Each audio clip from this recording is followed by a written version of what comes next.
Potencial de membrana y potencial de acción. Cuando hablamos de potencial de membrana o potenciales transmembrana, vamos a hablar y vamos a hacer referencia a los cambios estructurales que se van a dar con respecto a algún grupo de proteínas que va a generar un estímulo o un cambio conformacional secuencial generalizado de la membrana. Estos cambios se van a dar sobre todo por la función, la aparición y los cambios de concentración de los iones, sí, que pueden ser principalmente iones positivos, sodio, potasio, y iones negativos como el cloro, que son los principales elementos de lo que es la función y la interpretación del potencial de membrana. Para esto nosotros tenemos que haber entendido lo que significa el transporte de sustancias a través de la membrana, donde tenemos el paso libre, la difusión simple, donde tenemos la difusión facilitada a través de poros o de canales transmembrana y a través de ciertas proteínas que van a permitir el paso de estos iones, estas moléculas, sin necesidad del uso de energía. Solamente cambiando su conformación estructural gracias a la cantidad de energía cinética que tienen estas moléculas. Luego el transporte activo, donde nosotros vamos a ver que esto se relaciona con el uso de energía y con nuestra principal unidad reguladora del funcionamiento de este potencial de acción, la bomba sodio-potasio, que esa necesita energía, recibir los iones, sacar los iones, meter otros iones, etcétera, en un proceso continuo, cíclico, que no va a parar mientras la célula tenga vida. Sí, porque si eso empieza a fallar, se alteran todos los potenciales. El principal potencial que vamos a estudiar va a ser el potencial de acción o el potencial transmembrana de lo que son las fibras nerviosas. ¿Esto por qué? Porque el 90% del accionar de nuestro cuerpo está regulado por estimulación previa de potenciales de acción de la membrana, sobre todo de la membrana nerviosa. Cualquier cambio conformacional alrededor de esta membrana va a producir el estímulo, y en cuestión de milisegundos. Y este estímulo nervioso se va a dar no solamente, ¿ya? No solamente para funciones motoras, etcétera, sino también para funciones sensitivas. Si nosotros tocamos algo suavemente, de manera muy delicada, tenemos la sensibilidad, ¿ya? Sentimos y podemos discriminar sobre qué objeto es, cómo es la textura, etcétera. Ese pequeña sensación, ese pequeño cambio en el tacto, hace que los rebordes de las huellas digitales se muevan con sentido del desplazamiento y eso genera un cambio conformacional en la concentración iónica, haciendo que se dé el potencial de acción de membrana. Lo mismo va a pasar con la sensación termoalgésica. Si nosotros acercamos algo y sube la temperatura por más arriba de la temperatura corporal o baja por esto, también van a haber receptores especializados que van a presentar o van a percibir ese cambio a nivel de las moléculas. Si nosotros aumentamos la temperatura, las moléculas se mueven más. Si bajamos la temperatura, las moléculas se mueven menos. Entonces, esos cambios se van a dar de manera casi inmediata. Cuestión de milisegundos, donde nosotros vamos a tener la sensibilidad marcada, vamos a interpretarla rápidamente. Lo propio va a ser con los sistemas de dolor, de propiocepción, etcétera, etcétera. Todos estos sistemas relacionados al funcionamiento normal de nuestro sistema nervioso, sensibilidad y movimiento. Más adelante, obviamente, vamos a ver que cada una de esas estructuras, hablando del nervio, hablando de los músculos, del músculo cardíaco y del músculo liso, van a tener ciertas características propias para poder realizar su potencial de acción y cómo se altera su potencial de membrana.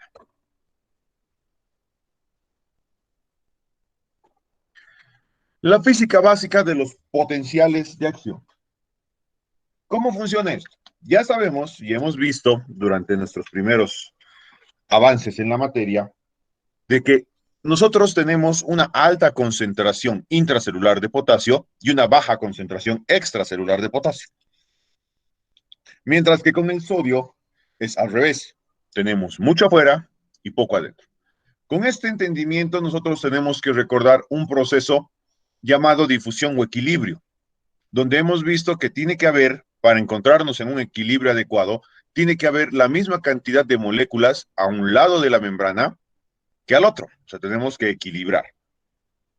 Solo que a partir de aquí nosotros vamos a introducir algo que se llama carga eléctrica o potencial eléctrico, que va a jugar con la fuerza necesaria para pasar de un lado a otro. ¿Qué pasó?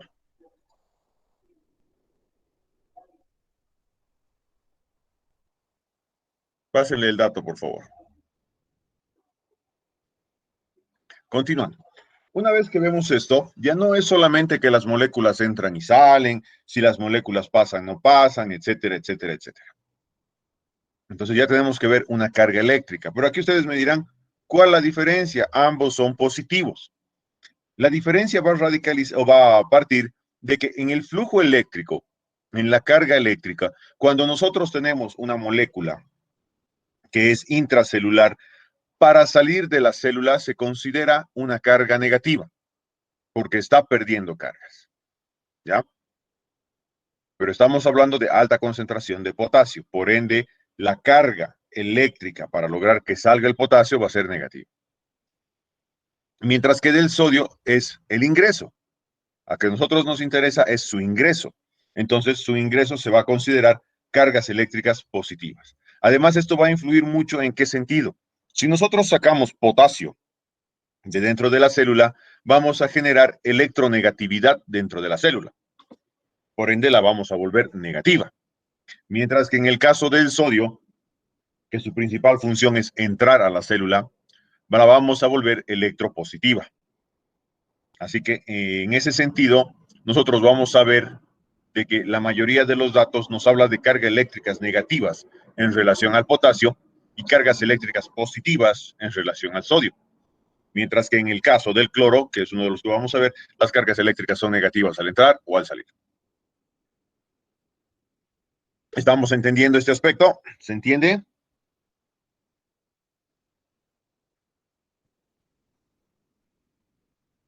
Doctor, Sí, ¿podría volver a explicar, por favor? por favor, Ya. doctor. Lo vamos a explicar de otra forma.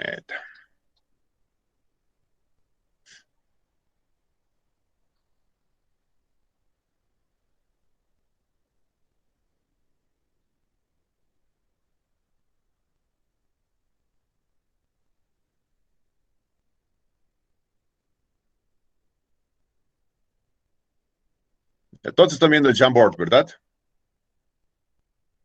Sí, doctor, se ve. Sí, Ya, doctor. muy bien. No me gusta ese brillo que tiene, así que lo vamos a volver oscuro, ¿ya?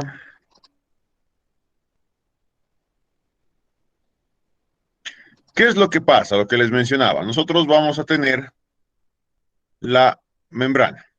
Vamos a tener la célula, propiamente la célula, ¿ya? Y vamos a tener las concentraciones de los iones. El potasio es abundante intracelular y escaso extracelular, mientras que el sodio es abundante extracelular y escaso intracelular, ¿verdad? En eso estamos de acuerdo. No hay duda, ¿no ve? Sí, A doctor. estas concentraciones, ¿ya? Se le llama gradiente de concentración o gradiente químico. ¿Por qué? Porque tenemos una membrana semipermeable, ¿ya? Que permite el paso de los iones de un lado a otro. Entonces, si aquí yo tengo hartos potasios, ¿qué es lo que van a hacer los potasios? ¿Qué van a buscar hacer los potasios? Salir. Entonces hay un gradiente que busca, que fuerza que el potasio salga, salga, salga. En el caso de los sodios es entrar, porque aquí hay más sodio y aquí hay menos sodio. Y tenemos una membrana semipermeable. ¿Verdad? ¿Estamos de acuerdo? ¿Hasta ahí vamos bien? Sí, doctor. Sí, doctor. Sí, doctor. A esto le vamos a sumar una carga eléctrica. Los vamos a volver eléctricamente activos. ¿Ya?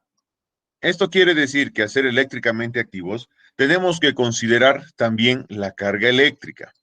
Por ende, cuando nosotros hacemos la práctica laboratorialmente, por así decirlo, ¿qué es lo que se utiliza? Se utiliza un electrodo a este nivel, ¿ya?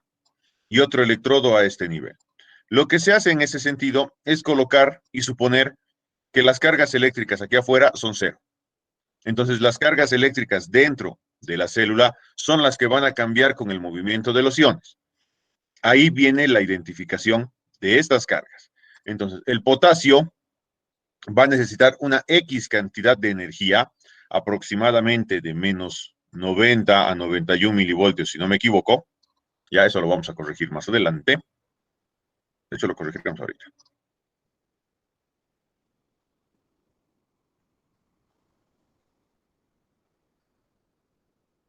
Para manejar datos reales. Ya, aquí están las cargas entonces. Vamos a ver que a nivel de potasio son menos 94 y a nivel de sodio son aproximadamente más 61 milivoltios. Con eso vamos a corregir bien y vamos a manejar los datos reales. Entonces aquí tenemos una carga de menos 94. ¿Sí? Estos menos 94 es la cantidad de energía que se va a necesitar para generar un equilibrio eléctrico entre ambos lados. ¿Sí? Como les digo, el potasio es positivo, pero esta carga negativa se da porque ahorita, con toda esta concentración que tenemos, solo tomando en cuenta al potasio, la célula se encontraba en equilibrio. Estaba en equilibrio. La carga dentro era cero, la de afuera era cero. Pero cuando empieza a salir este potasio por su gradiente de concentración, porque aquí afuera hay menos, van a empezar a salir y a salir y a salir las moléculas de potasio. La única diferencia va a ser que no van a salir todas las moléculas de potasio necesarias para equilibrar la cantidad de potasio aquí afuera con la cantidad de potasio aquí adentro, porque está la carga eléctrica. Esta carga eléctrica le permite salir en cierta cantidad al potasio. O sea, hasta una energía de menos 94 milivoltios. ¿Ok? Esa es la energía necesaria para frenar la salida de potasios.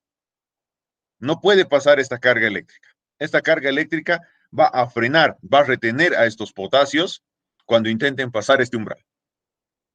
¿Se entiende del potasio? Sí, doctor. Sí, doctor. Ya, muy bien. Ahora vamos a volver a suponer lo mismo, pero para el sodio. En el caso del sodio, tenemos poquito aquí adentro. Ya, el sodio. Por gradiente químico, por gradiente de concentración, el sodio tiene que entrar. ¿Qué es lo que va a pasar? Como el sodio va a entrar, va a empezar a aumentar la carga positiva acá adentro. Entonces, una vez que se llega a un valor de más 61 milivoltios, ya, la energía de aquí adentro va a empezar a repeler a los sodios. O sea, positivo con positivo se repelen. Entonces va a pasar lo mismo. Va a ser una cantidad de energía suficiente como para evitar el paso de los sodios dentro de la membrana pese a su gradiente de concentración. ¿Por qué? Por la carga eléctrica que tiene. Entonces va a generar lo que es el bloqueo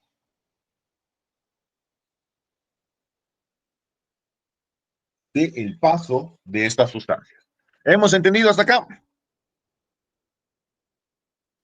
Sí, doctor. Sí, doctor. Tenemos la idea de las cargas. Gradiente de concentración no cuenta la carga. Gradiente eléctrico sí cuenta la carga. A todo ese conjunto se llama gradiente electroquímico. Y es importante porque se mide dentro de la célula para ver la salida o la entrada de moléculas que van a cambiar la conformación eléctrica dentro de la célula.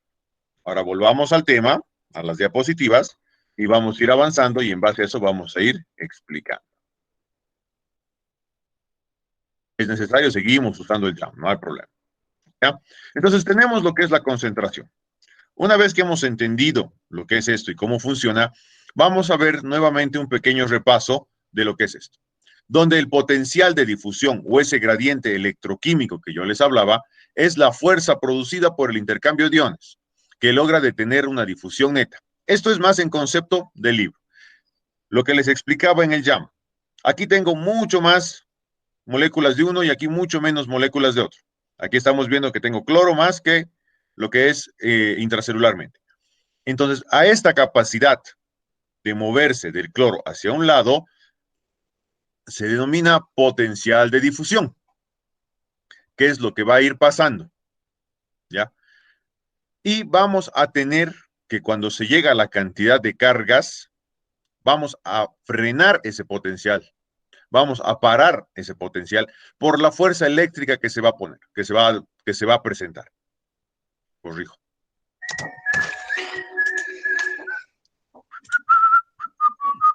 Buena canción, pero ponle pausa. Ya, corrijo esto, perdón. Vuelvo a corregir. Cuando tenemos acá el cloro en grandes cantidades, va a empezar a tener lo que se llama difusión neta, no potencial, difusión neta. Esa difusión neta es el paso del cloro que está en mayor concentración hacia la parte que está en menor concentración. Cuando se llega a una carga eléctrica que va a generar o va a repeler la carga eléctrica del cloro, se denomina potencial de difusión, que es la cantidad de fuerza de energía eléctrica que va a frenar el paso de estos cloros, por más que existan en gran cantidad acá adentro. ¿Ya? Apaguen sus micrófonos, por favor.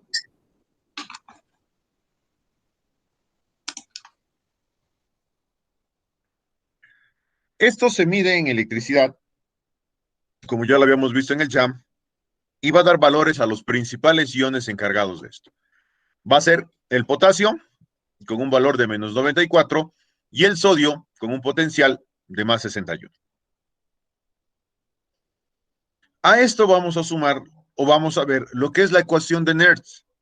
En esta ecuación de Nernst, nosotros vamos a ver y vamos a hacer el cálculo en base a una fórmula matemática que funciona y que nos explica, pero que tiene un defecto. ¿Cuál es el defecto? Nernst solamente ha considerado a las moléculas de manera independiente. Independiente. O sea, cada una es libre e independiente de actuar sobre la membrana, sobre ese potencial transmembrana. Pero ¿cuál es el problema? La célula no actúa con uno a la vez, actúa con todos a la vez, y estamos hablando de que cada uno tiene un diferente potencial, lo cual nos dice de que no podemos tener múltiples diferenciales de potencia en el mismo o en la misma célula, lo cual hace que se busque un equilibrio. Por lo cual esta ecuación de Nernst es buena para explicar las concentraciones individuales de cada ion, pero no nos complementa, no nos explica todo tal cual. Para eso aparece la ecuación de Goldman o sus otros tres compañeros que no me acuerdo, o sus otros dos compañeros que no me acuerdo que están en el libro, Goldman, Husky y algo creo que es, no me acuerdo, pero ya. Se llama la ecuación de Goldman. Esta ecuación de Goldman lo que va a agarrar y va a hacer es complementar esto en base a qué? A las cargas y concentraciones que va a tener cada una de las moléculas, más la permeabilidad. Algo interesante que no habíamos visto ni considerado antes, pero que sabemos que existe permeabilidad selectiva a nivel de la membrana para ciertos iones.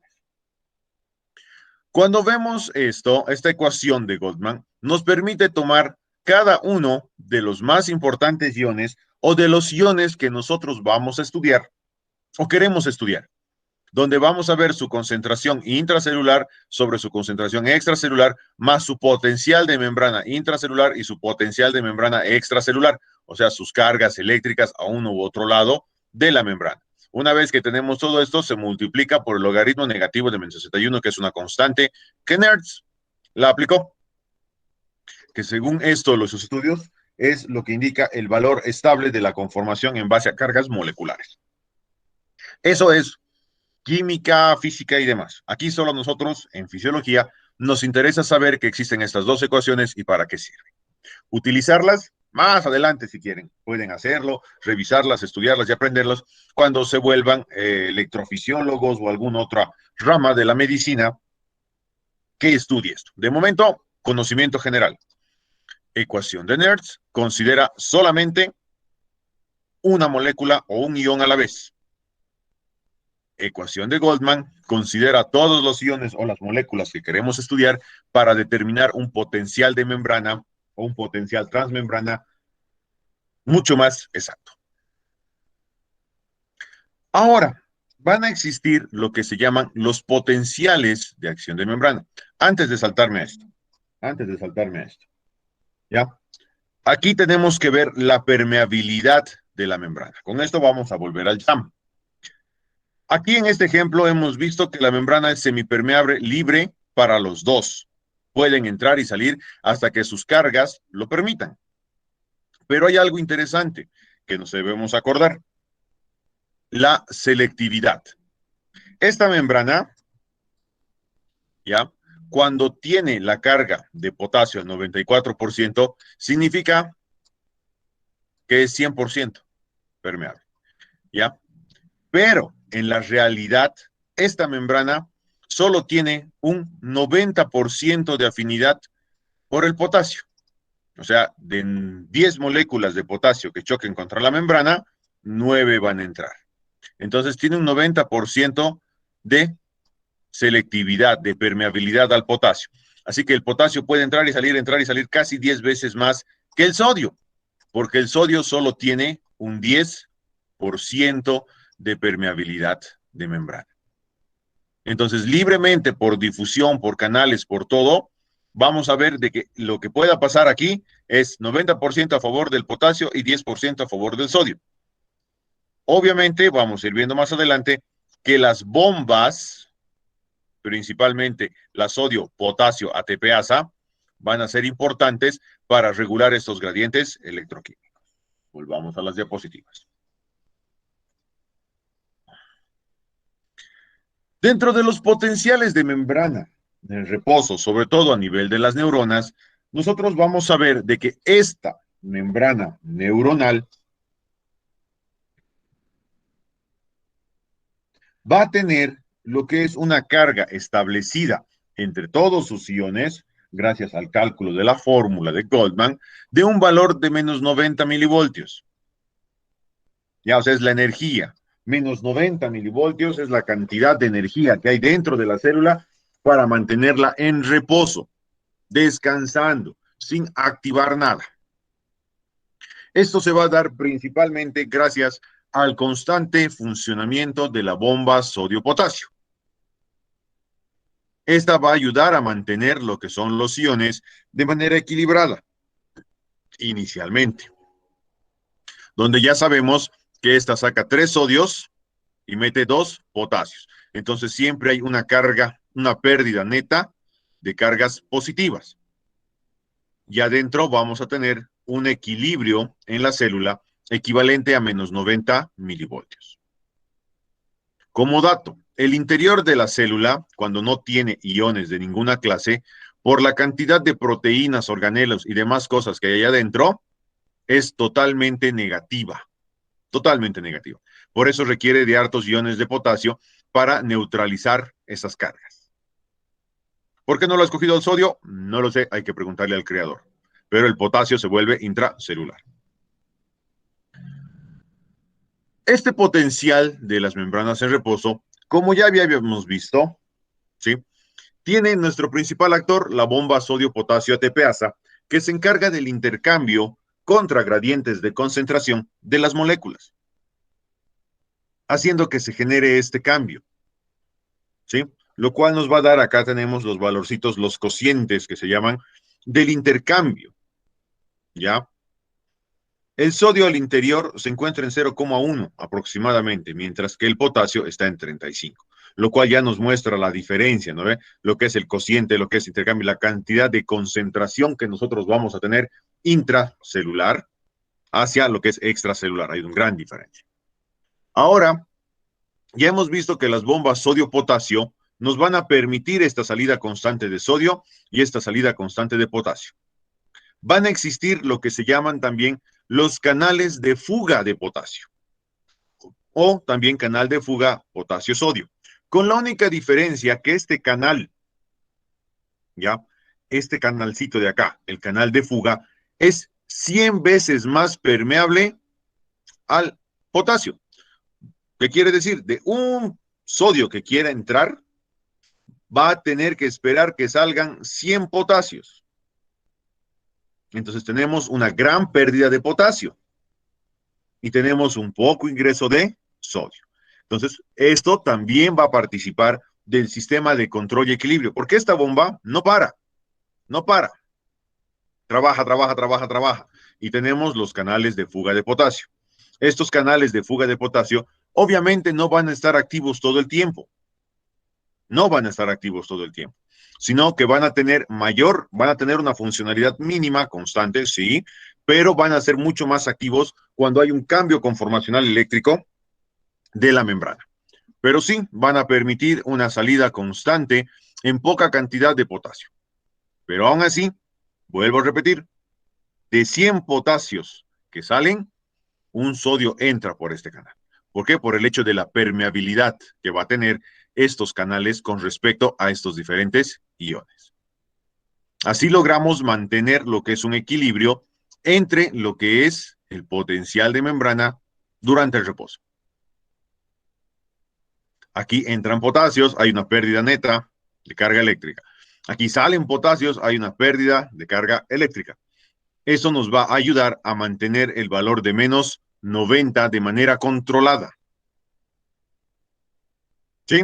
¿Estamos entendiendo? Sí, doctor. Muy bien. Continuamos. Ahora, este origen del potencial de membrana.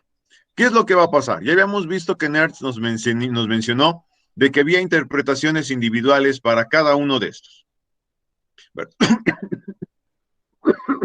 Perdón.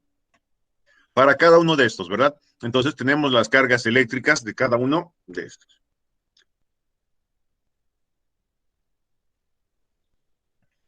Lo cual nos va a dar una interpretación individual de acuerdo a la cantidad de cargas que tenemos.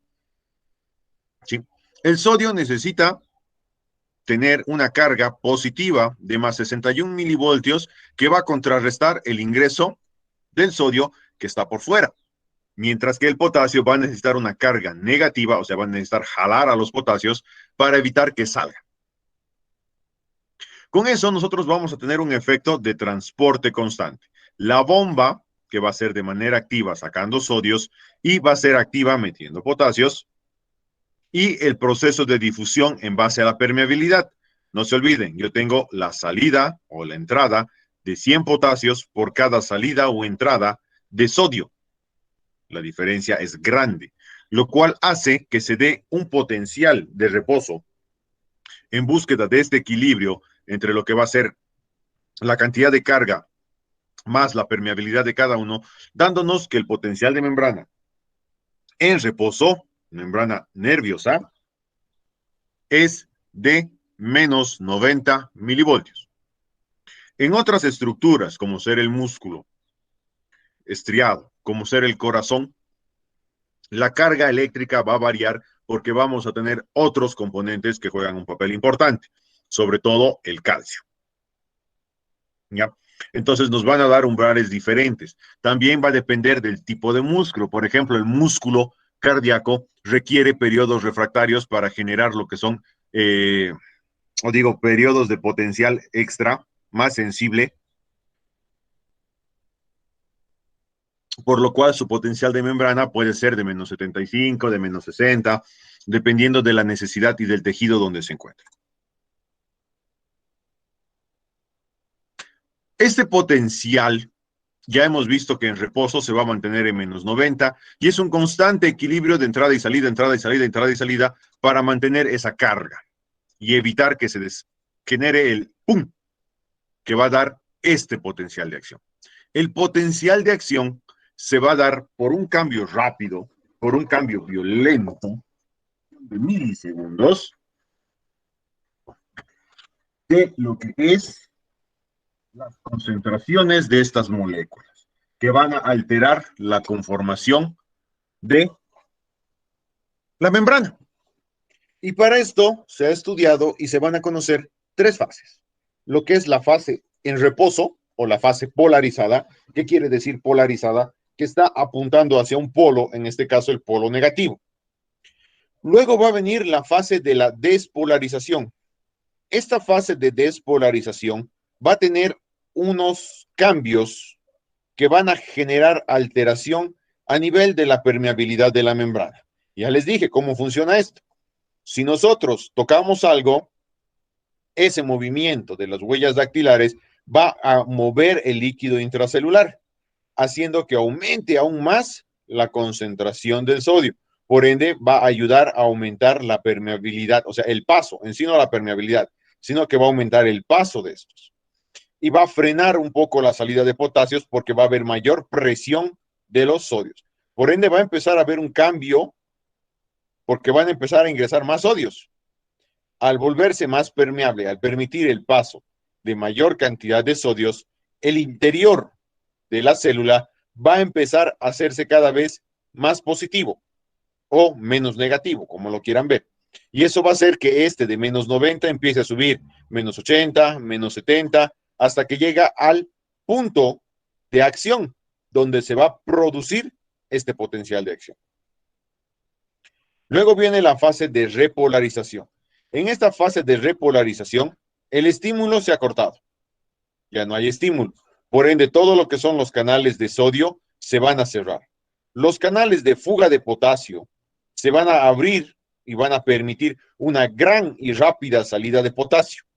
Las bombas sodio-potasio van a trabajar de igual forma, pero van a reducir su capacidad de trabajo, ya que se va a perder gran cantidad de iones positivos, porque ya no está entrando sodio, están saliendo. Y aparte, está saliendo potasio en gran cantidad, nuevamente la carga eléctrica empieza a normalizarse hasta la fase de reposo o la fase polarizada. ¿Vamos bien? ¿Se entiende? ¿Necesitamos explicar algo más?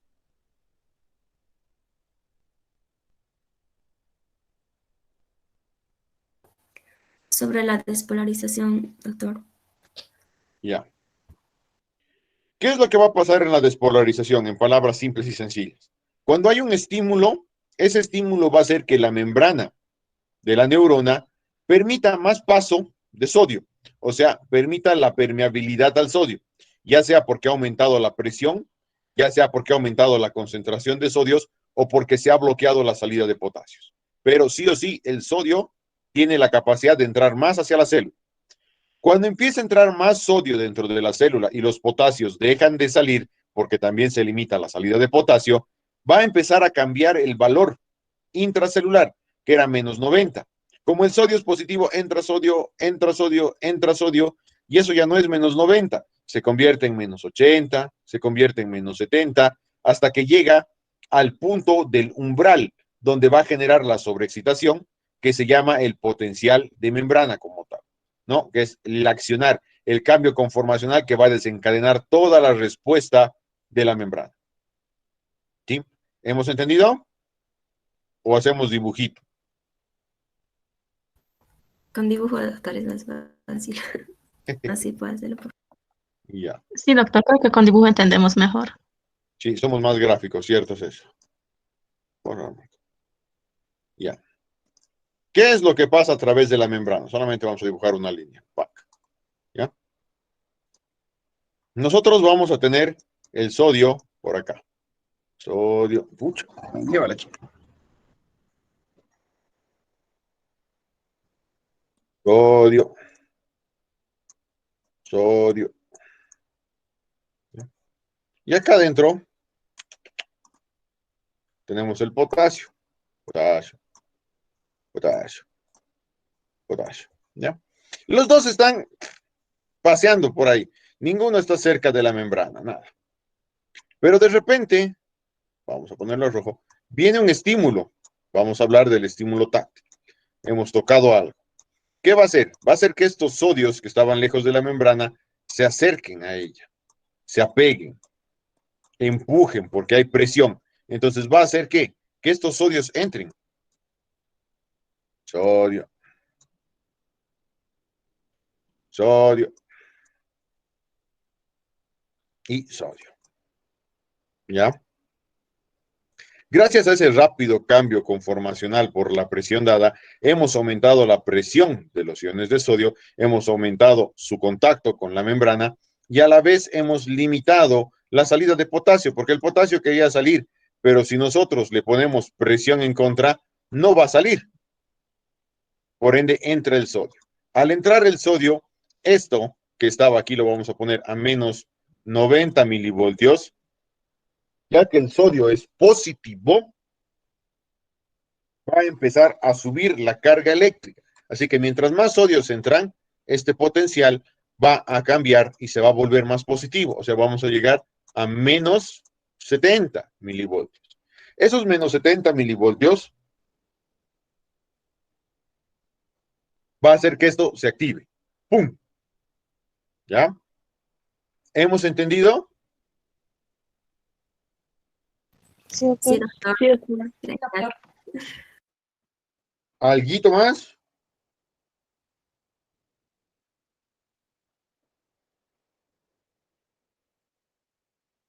¿No? ¿Ha quedado todo claro?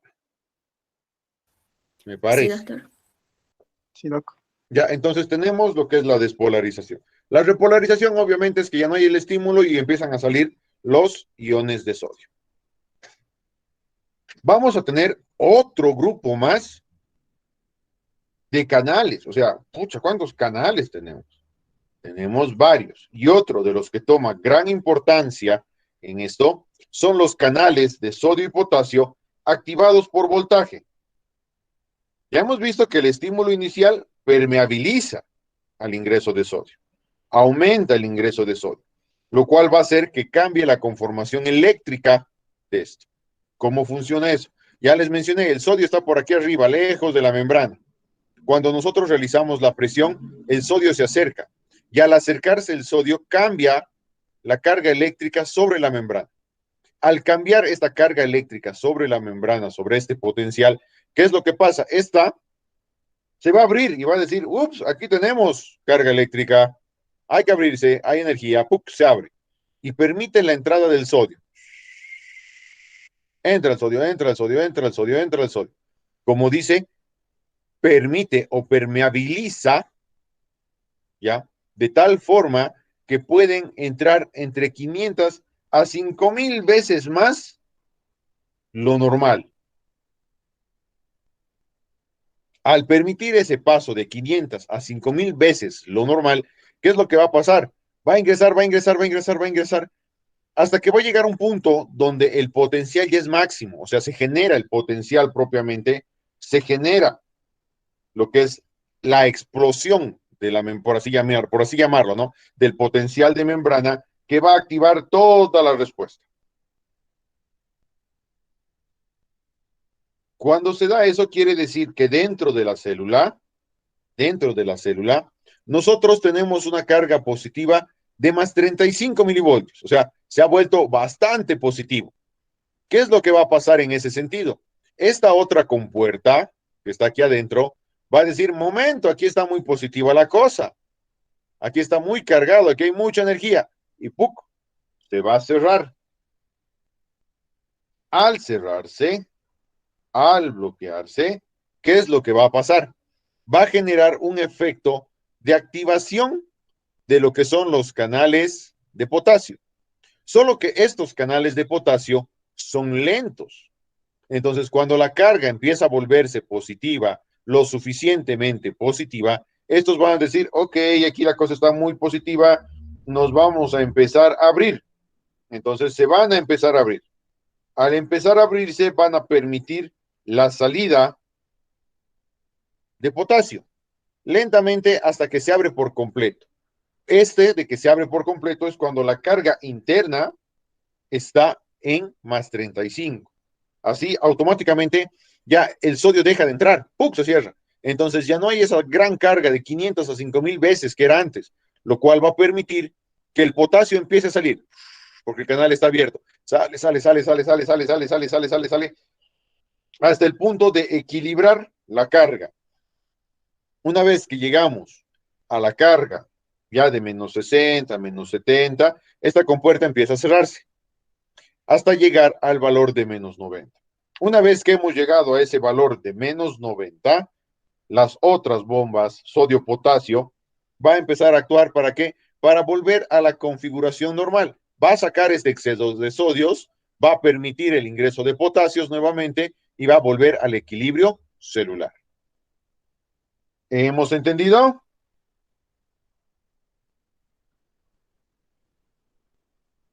La última parte, doctor, no entendí. Ya. Cuando estos canales de sodio llegan a su máximo esplendor, o sea, llegan a abrirse por completo una vez que la carga ha llegado a valores positivos, se van a mantener abiertos hasta el valor de 35 milivoltios.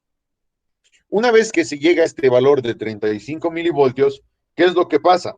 Esto se cierra, ¡pac! Se cierra. Y este canal de potasio ha empezado a abrirse lentamente. O sea, está permitiendo la salida, la fuga de potasio de manera lenta. Como ya no hay un ingreso de sodio porque se han cerrado los canales de sodio, vamos a tener lo que es la salida pura del potasio. Sale el potasio, sale el potasio, sale el potasio. Y va a seguir saliendo el potasio hasta que llega una carga eléctrica de menos 90. O sea, otra vez tenemos el potencial eléctrico intracelular que ya no le permite la salida al potasio. Por ende, esta compuertita que permitía la salida de potasio se cierra y ya no hay salida. Por ende, vuelve a la normalidad. Y para equilibrar esto, para equilibrar que haya más potasios que sodios, la bomba sodio-potasio sigue trabajando de manera activa. ¿Estamos de acuerdo? ¿Se entiende? ¿Se ha comprendido? Sí, doctor. Sí, doctor. Muy bien.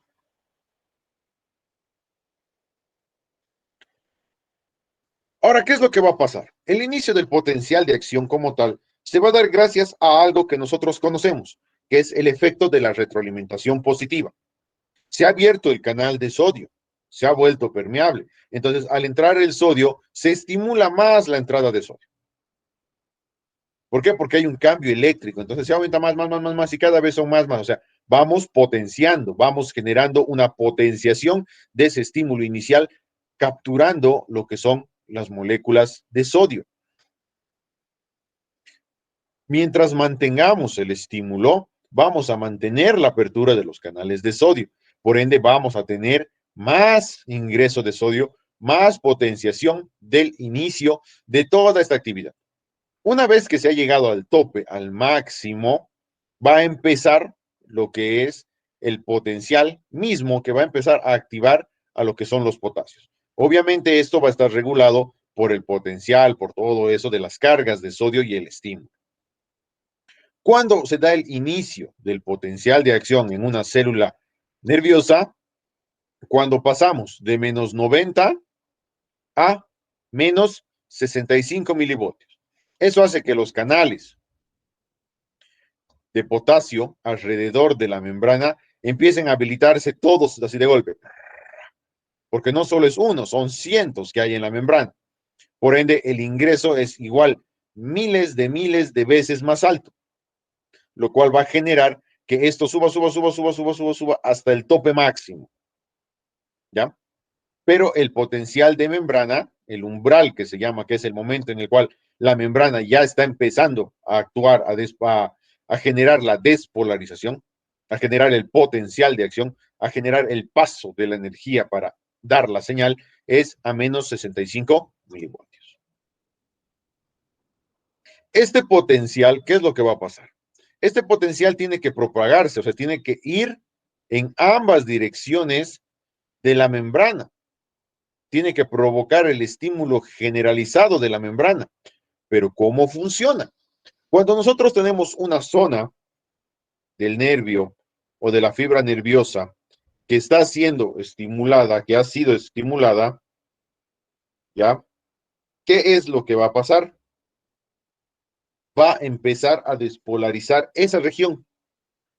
Una vez que despolariza esa región, todas las moléculas que han quedado aquí pegadas en la membrana también van a efectuar el cambio o van a ayudar a efectuar el cambio de carga dentro de esta membrana, haciendo que las moléculas, o digo, perdón, las proteínas o los canales activados por energía hacia los lados también se empiecen a activar. Entonces va a generar la propagación de todo esto, porque activamos uno o activamos dos y luego vamos a activar cuatro porque se van a activar uno a cada lado y luego más y más y más y así ocurre la propagación de este potencial. O sea, el estímulo va a generar el desplazamiento de todas estas moléculas que van a estimular la apertura de los canales, que van a generar el cambio de potencial eléctrico en ambos lados de la membrana. ¿Estamos de acuerdo? Pero para esto, nosotros vamos a ver que existe algo que se llama el todo o nada. Y hemos visto que para iniciar el umbral de potencial de acción, menos 65 milivoltios es lo que tiene que haber. Vamos a suponer que esta porción de la membrana llega a menos 65 y sigue subiendo. Esta de aquí al lado empieza y sigue subiendo. Pero de repente en este sector ya no llega a 65. Se queda en 66. No continúa el impulso. Se detiene. ¿Por qué?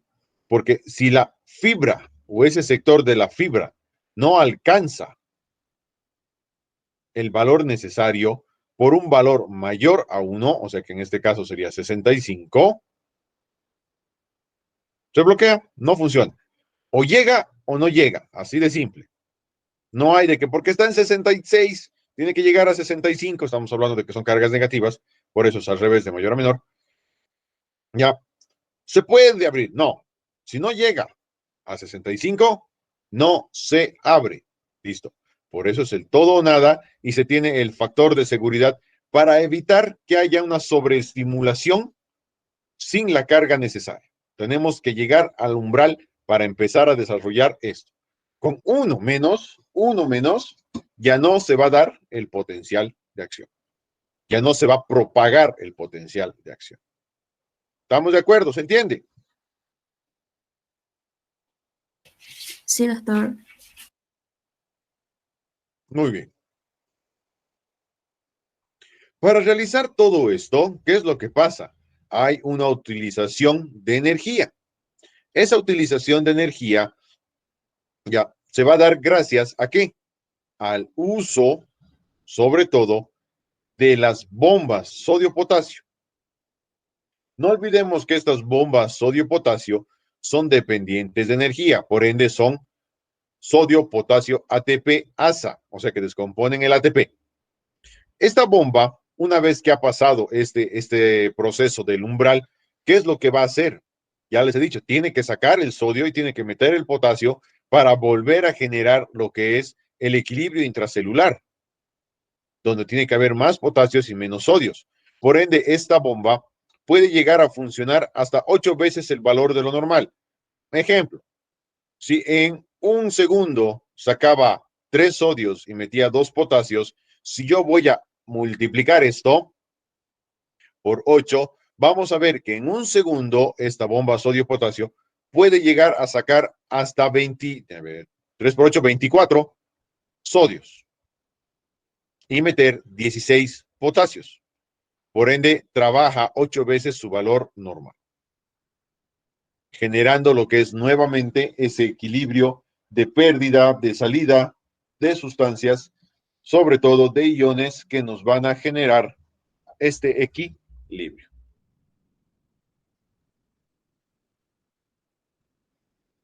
Todo el equilibrio que sale, antes de pasarnos, perdón, todo el equilibrio que nosotros vamos a utilizar, toda la energía que nosotros vamos a utilizar para conseguir ese equilibrio, para conseguir todo, va a salir obviamente de las funciones metabólicas, o sea, de la formación de energía del ATP en presencia de oxígeno o en presencia de lactato, otra cosa, a nivel de las mitocondrias. Ahora sí, continuando con esto, vamos a ver que hay algunas estructuras, algunas partes del cuerpo que van a manejar lo que es el sistema de meseta. ¿Qué quiere decir la meseta? Llegamos al potencial máximo. nos mantenemos en el potencial máximo y luego recién baja. Entonces la meseta es una constante, es una potencia que se va a dar, que se va a mantener constante al máximo durante algún tiempo para lograr un efecto. En el músculo cardíaco nosotros vamos a tener esta meseta. Esta meseta se va a dar gracias a ¿qué? A que en el músculo cardíaco nosotros necesitamos mantener una contracción constante. Por ende, debemos limitar la repolarización inmediata. ¿Cómo ocurre eso? Va a ocurrir mediante lo que se llaman los canales rápidos de sodio. Estos van a permitir el ingreso rápido de sodio, como habíamos visto hace rato. Entra sodio, entra sodio, entra sodio, entra sodio. Mientras estos están abiertos, los canales lentos de calcio se están abriendo recién. O sea, entra un calcio, sodio, sodio, sodio, sodio, sodio. Un calcio, sodio, sodio, sodio, sodio. Pero cada vez se abren más. Entonces, pum, se han abierto. Sodio, sodio, sodio, se cerró el sodio, pero el calcio sigue entrando. Porque esta puerta recién está empezando a cerrarse. Entonces, entra calcio, calcio, calcio, calcio, calcio, calcio, calcio, calcio.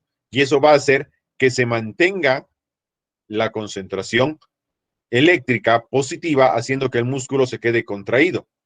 Y a la vez, ¿qué es lo que va a pasar? Los canales de potasio que deberían abrirse para permitir la salida de potasio, se abren igual más lentamente, o sea, trabajan a la velocidad de los canales lentos de calcio. Entonces, es un aporte o una salida, perdón, lenta de potasio, lo cual va a hacer que tarde aún más el proceso de repolarización. Pero si se dan cuenta, en nuestro cuerpo eso ocurre en fracciones de milisegundos, porque nuestro corazón late buc, buc, buc, buc, buc, buc, a un ritmo de 60 a 100 latidos por minuto, y eso incluye su fase de meseta. Así que tienen que ver de que el trabajo es rápido y que esos milisegundos de variación son suficientes y son importantes para generar lo que es la contracción miocárdica gracias a este efecto de meseta. Otros, al igual que el corazón, el músculo liso intestinal y la respiración, van a mantener lo que se llama ritmicidad.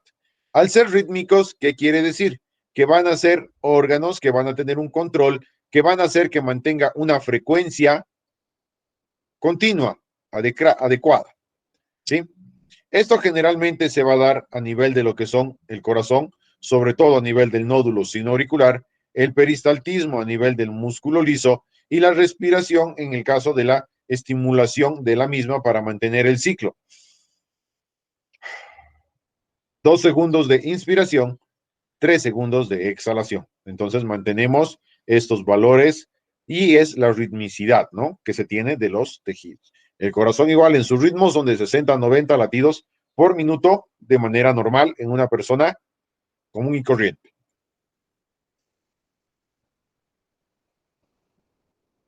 Esto, sobre todo, como les mencionaba, que hay un lugar específico en el corazón, que es el nódulo sinoauricular, que tiene que mantener por un lapso de tiempo la permeabilidad. Y si su permeabilidad es muy baja, o sea, menos 90 milivoltios, tardaría mucho y entonces el ritmo se vendría abajo. Por ende, este debe presentar una permeabilidad al sodio y al calcio para que su membrana se mantenga siempre entre menos 60 y menos 70 milivoltios. Pero eso no quiere decir que se queda completamente así. No tiene pequeños bajones y grandes subidas. Pero por lo general tiene una mayor permeabilidad, permitiendo que estos ingresen por más tiempo, encontrándose en un umbral superior al de en un potencial de reposo superior al del resto del sistema nervioso, que es de menos 90. Este procedimiento en el cual nosotros vamos a tener una membrana que se va a mantener en valores de 60 a menos 70, nos va a ayudar ¿en qué? En que va a evitar el cierre completo de estos canales de sodio y potasio, permitiendo que aún haya ingreso. O sea, van a ingresar. Va a mantener el aspecto positivo,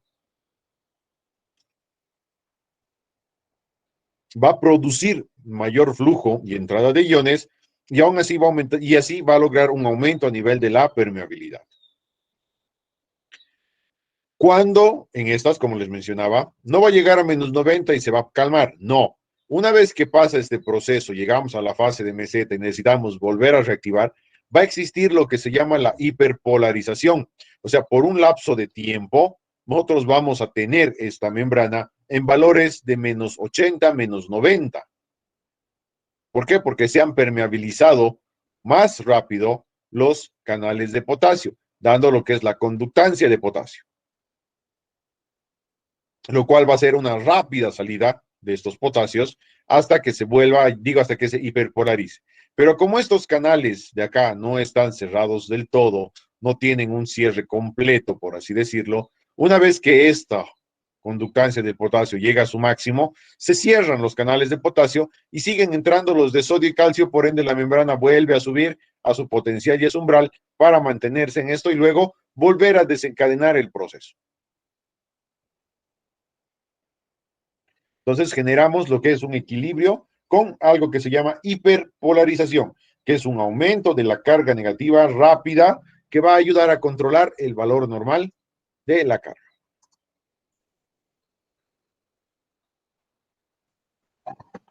A nivel del sistema nervioso, nosotros sabemos que existen dos formas de transportar las cosas, ¿verdad?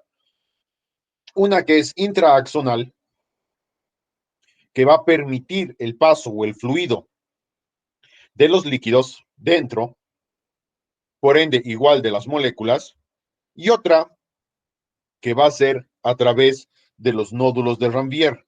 Estos nódulos de Ranvier van a ser pequeños espacios de membrana libre que se van a encontrar dentro de las fibras mielinizadas del sistema nervioso, especialmente de lo que son las fibras que van a llevar información hacia los músculos para que se realice el proceso de contracción muscular.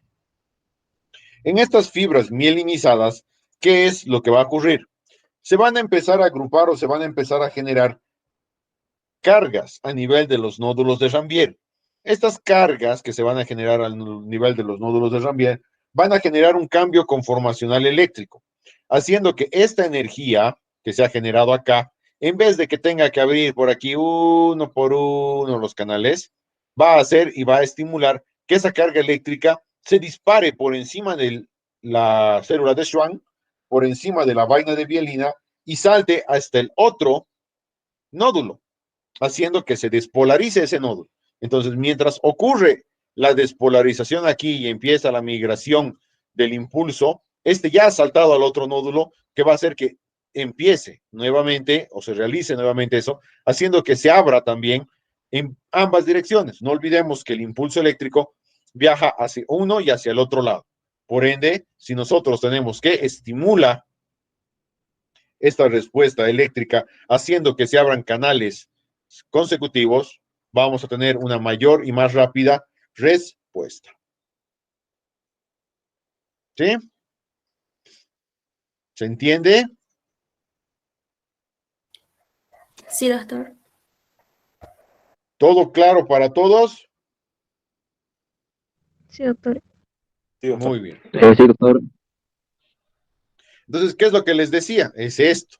Nosotros tenemos el nódulo de Ranvier que genera el estímulo. Aquí está la carga eléctrica, se genera el potencial y este potencial, ¡pum!, se abre. Empieza a generar el flujo de la carga. Ese flujo de carga dentro es más lento. ¿Por qué? Porque esta energía saltó de aquí a aquí, ¡pum! Al generar ese salto, volvemos a abrir lo que es esta parte de energía. Por ende, al abrir las compuertas aquí, nosotros vamos a tener que el flujo de energía también las va a abrir hacia el lado inicial.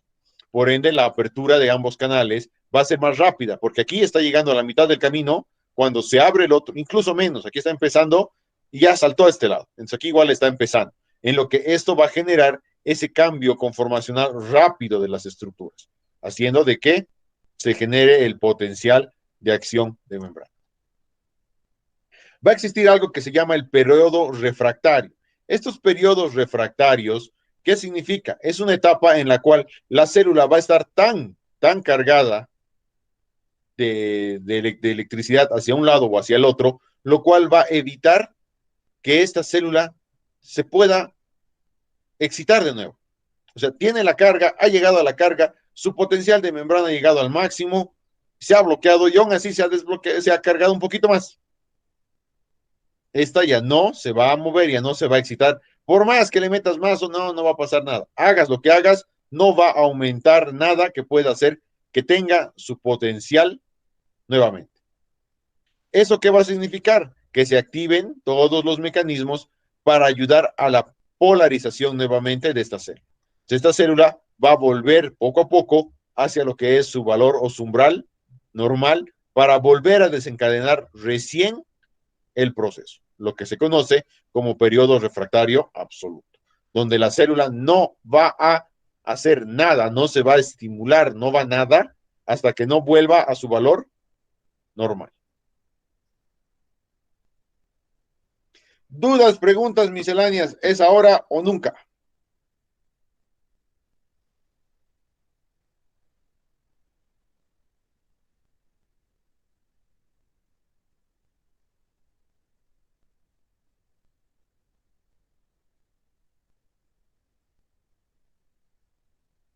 ¿Eso significa que no hay dudas? Del periodo, doctor, refractario, el ultimito. Ya, pues el periodo refractario, netamente, ¿qué significa? La membrana o la célula ha recibido tanta carga, ya, sea negativa, sea positiva, indiferente, ha recibido un montón de carga, que ya no hay forma de que tú puedas hacer de que aumente esa carga. Ya no va a volverse más positiva, ha llegado a su tope de positividad. Por ende, ya no se va a poder excitar la membrana. O sea, ya no vamos a poder estimularla más. Así que esta se queda quietecita. Va a requerir de la polarización celular nuevamente. ¿Eso qué quiere decir? Que la bomba sodio-potasio, los canales de fuga y los demás canales asociados se van a activar hasta que vuelva a su etapa de reposo. O sea, la vamos a volver a su etapa neutra, su etapa normal. Una vez que llegamos a esa etapa normal, recién se puede iniciar otro proceso de excitación, de estimulación de la célula. Pero hasta que no ocurra eso, esa célula ya no va a generar ningún tipo de acción, ningún tipo de potencia, mientras no esté en su valor normal. Más o menos se podría decir que es como una hiperpolarización, donde se va a mantener hiperpolarizada, sobrecargada y no va a actuar. Y eso, acuérdense que en el corazón tenemos la fase de meseta. Se hiperpolariza y se queda y luego poco a poco baja, baja, baja, baja. Otra vez, se hiperpolariza y se queda. Entonces tenemos una meseta. ¿Sí? Y eso es lo que se da como periodo refractario. ¿Estamos bien? Sí, doctor. Sí, doctor, gracias. Listo. Dudas, preguntas misceláneas. A ver qué han escrito aquí en el chat.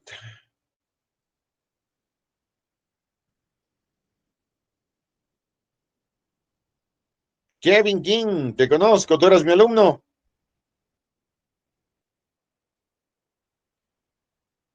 Todavía, bueno, el trabajo son los mapas conceptuales que hay que hacer del capítulo 1 y 4. Aún no les he dicho dónde me lo van a enviar, así que tranquilos, no me lo van a enviar a ningún lado. Ya que hoy día va a haber más tarea y recién les voy a indicar a dónde y cómo hacer. ¿Sí? Ya, doctor, muchas gracias. Buenos días, doctor. Buen día. Doctor, buenos días. Ya le pasé mi trabajo. Sí, también te he respondido, Ángela. ¿No Ya, ves? doctor. No te preocupes, ya lo has mandado, no te hagas lío. Ya, pero de todas formas, aún no, porque vamos a utilizar otro sistema en el cual ustedes van a crear una carpeta en su Google Drive y me la van a compartir. Ahí van a colocar todos sus trabajos, así yo voy a poder entrar a revisar cualquier rato, cualquier momento. No les digo ahora que me lo envíen a mi correo, porque lamentablemente estoy con el tiempo un poco corto. Y si me lo mandan a mi correo, yo les voy a decir, ya se los voy a revisar tal día, entonces les puedo fallar. Prefiero que lo tengamos todo listo y así yo agarro y el momento que tenga tiempo lo voy a revisar con calma y les voy a avisar sus correcciones y errores. ¿Ok? Doctor, ¿el mapa conceptual va a ser a mano, doctor? Esta vez digital, todo digital. Puedes usar Word, puedes usar PDF, puedes usar PowerPoint, puedes usar CMap Tools, lo que tú quieras, ¿ya? Que sea de fácil acceso, no programas que requiera te tenga el programa como tal. Por eso, de preferencia que sea Word, PowerPoint, para poder realizar el mapa conceptual. Y si tienes el CMAP Tools, es el único programa que de momento les voy a aceptar porque lo tengo, ¿ok? Ok, doctor. Doctor, ¿y qué libro vamos a utilizar, doctor? Recién me estoy conectando a las clases. Fisiología de Guyton, 13ª edición. Ya, doctor, muchas gracias. ¿Listo? De todas formas, si estás en el grupo de WhatsApp, ¿ya? O si te has hecho agregar recién al grupo de WhatsApp, buscan los documentos porque se ha pasado el libro en PDF. Ah, ya, doctor. Qué bien, gracias. ¿Listo? Ya, Doctor, doctor. una pregunta. ¿Tenemos que hacer el mapa alguna carátula para hacer los mapas? Obviamente, obviamente, joven. Estamos en tercer semestre de la carrera, tienes que tener tu carátula formal, ¿no? O sea, fisiología, docente, gestión, temas, trabajo, no sé qué más se colocaría dentro del protocolo de hacer una carátula, pero todos los trabajos tienen que estar identificados. Todos tienen que tener una carátula, excepto si lo haces en CMAP Tools. Si lo haces en CMAP Tools, ya, en la esquina inferior derecha, tú vas a colocar un cuadrito con todos tus datos: nombre, grupo, gestión y docente. Así, nada más. Ese no necesita carátula porque el CMAP no te permite hacer carátula y como es un programa especializado, no tiene la capacidad de poder agregar algunas cosas, ¿sí? Tendrías que importarlo a PDF, transformarlo y para eso, mejor hacerlo en Word. ¿Ok? Paola Doctor, Andrea Montaño. Paola Andrea, disculpe, no sé qué. Dime, Ale. ¿necesariamente tiene que ser un mapa conceptual? Sí. Ya hice mental. Pues qué pena, Ale. Ahora tienes que hacerlo conceptual. Doctor, una pregunta. ¿Cuándo se tendría que entregar esos mapas conceptuales? ¿Y Eso yo por les qué voy a medio? avisar, por favor, como les digo, ténganlos listos, ¿ya? Porque hoy les voy a dar tarea más de estos temas que vamos a ver, así que posiblemente haya más mapas conceptuales o tal vez mapas mentales, Ale, no sé, para que ustedes los suban a su carpeta que les voy a explicar cómo hacer, ¿ok? Está bien, doctor, gracias. Listo. Paola Andrea Montaño, me suena conocido tu nombre, has sido mi alumna en Anato, ¿verdad?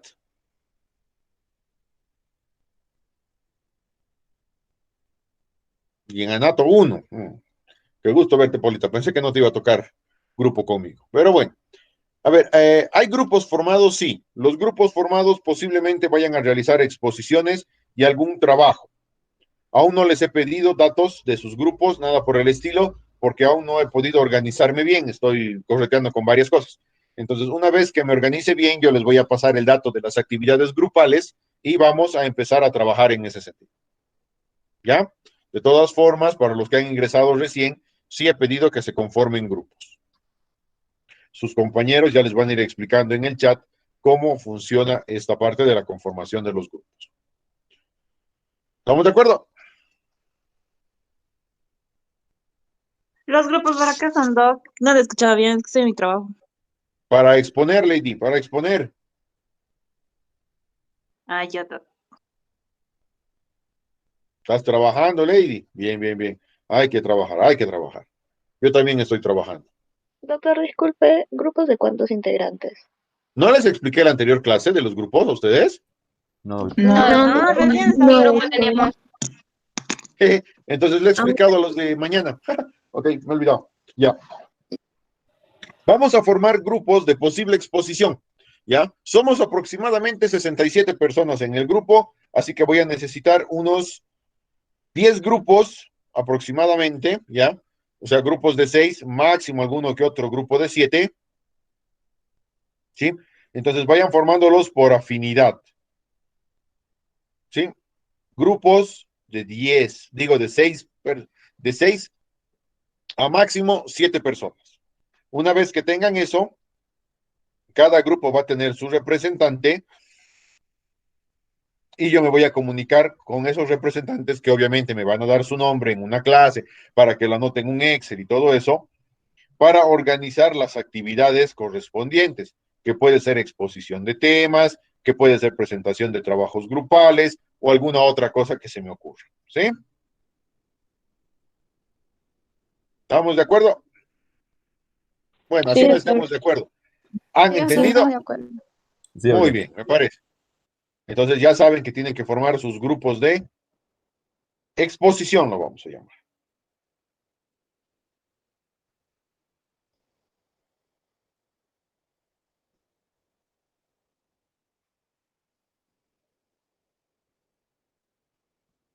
Ya. Bueno, entonces con eso hecho, vamos a pasar a nuestro siguiente tema. Sí, nuestro siguiente tema es músculo estriado. No me acuerdo si es contracción del músculo esquelético o es potencial de acción del músculo esquelético. Contracción del músculo esquelético. Muy bien. Vamos a pasar a hablar del músculo esquelético. Nos vamos a dar unos breaks hasta que yo abra esto. Contracción del músculo esquelético. Aquí está.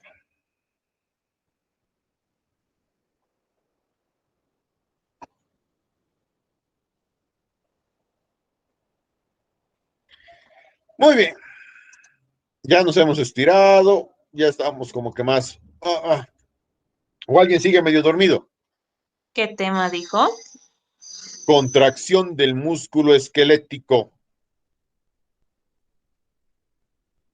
¿Y eso en qué parte del libro está? Después de potenciales de acción. Tema 6. Página 75. Página 75. Ah, ya, aquí está. Gracias. De nada. Vamos a ver entonces contracción del músculo esquelético y después, si nos da el tiempo, excitación del músculo esquelético. ¿Ok? Ya. Vuelvo a preguntar, todos ya se han estirado, todos ya han despertado, porque seguramente estaban durmiendo en la primera parte de la clase. No todos, obviamente, pero sí una mayoría. Sí, doctor, ya estamos listos. Muy bien. Entonces, a darle.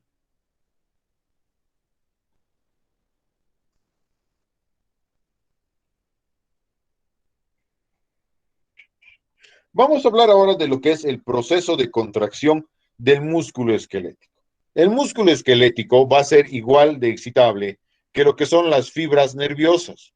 Va a tener lo que son componentes de excitabilidad y eso va a generar el efecto de contracción. Pero a diferencia de lo que es, en este caso, la membrana nerviosa, en el músculo esquelético nosotros vamos a encontrar algunas características particulares del mismo.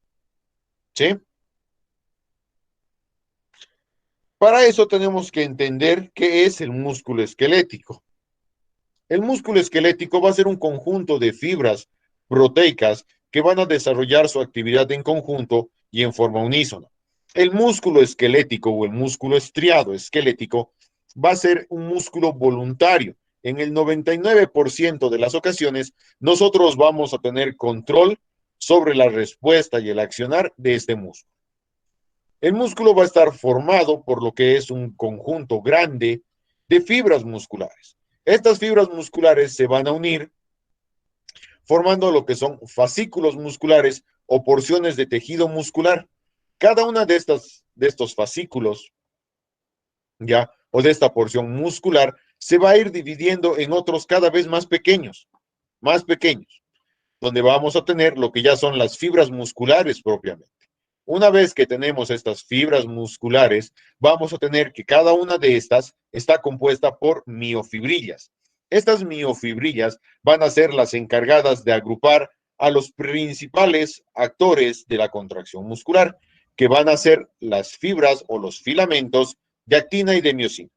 Cada una de estas miofibrillas va a estar recubierta por algo que se llama el retículo sarcoplasmático, que esta es una diferencia del sistema nervioso. En este retículo sarcoplasmático, nosotros vamos a tener características estructurales conformacionales y de líquido, ya, junto con los iones, que le van a dar esa capacidad al músculo de poder asociarse y trabajar de manera grupal. Entonces, para hacer un resumen, el músculo está conformado por lo que son filamentos de actina y miosina. El conjunto de estos filamentos van a formar lo que es una miofibrilla. Esta miofibrilla se va a encontrar envuelta por algo que se llama el retículo sarcoplasmático. Este retículo sarcoplasmático va a tener características particulares, funcionales, propias para ayudar a la contracción y a la activación de estos filamentos de actina y miosina. Cada miofibrilla se va a unir en grupos de lo que son las fibras musculares. Estas fibras musculares a la vez se van a agrupar para formar fascículos y estos fascículos van a conformar el músculo propiamente. No olvidemos que cada porción va a encontrarse cubierta por alguna capa protectora. El músculo como tal por el epimicio, las fibras por el perimicio y lo que son las miofibrillas por el retículo sarcoplasmático. Anatomía y fisiología de estas. Vamos a ver principalmente ya que estas fibras musculares van a estar compuestos por varios grupos asociados a lo que son estas fibras que van a tener longitudes variables desde 10 milímetros hasta 80 milímetros. La mayoría de estas fibras musculares se van a extender a lo largo del total de la longitud del músculo, exceptuando una pequeña cantidad, aproximadamente de un 2%, que no va a extenderse como tal y va a formar parte de estructuras extrafusales, o sea, ligamentos, tendones. Vamos a tener lo que es el sarcolema. Este sarcolema es una fina membrana celular que va a envolver a cada una de estas fibras musculares. Al envolver cada una de estas fibras musculares, le va a generar y le va a dar su propio ambiente.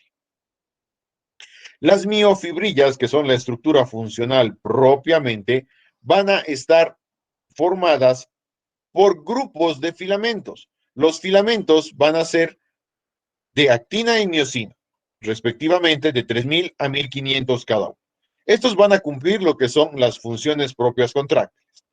Antes de pasar a explicar eso, vamos a ver que cada fibra va a tener lo que son ciertos componentes macro, que van a ser componentes visuales. Por ejemplo, la conformación de las bandas. Vamos a tener lo que es una banda I, ¿ya? Que va a estar compuesto solamente por filamentos de actina. Vamos a tener una banda A, que va a estar compuesta solamente por filamentos de miosina. Vamos a tener estructuras que van a marcar y van a delimitar lo que es el componente de la miofibrilla, la sarcómera, que van a ser los discos Z, ¿ya? El sarcómero como tal. Y además vamos a ver de que estos filamentos de miosina van a presentar algo que se llaman puentes cruzados. Estos puentes cruzados van a ser pequeñas prolongaciones, pequeñas proyecciones del mismo filamento que van a estar sobresaliendo hacia los bordes y que van a tener una importancia en la contractibilidad muscular.